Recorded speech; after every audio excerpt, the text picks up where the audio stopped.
প্রকৃতির উন্মুক্ত রূপে বিভোর হয়েছেন বহু মানুষের মন। যুগ যুগ ধরে চলে আসা এই নিয়মের কিন্তু অন্যথা হয়নি আজও।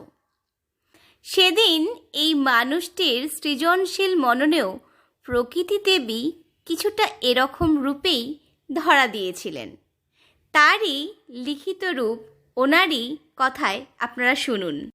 নীল আকাশে সাদা মেঘে ভাসিয়ে দিল গা, পাহাড় বলে আমায় তোরা একটু ছুঁয়ে যা।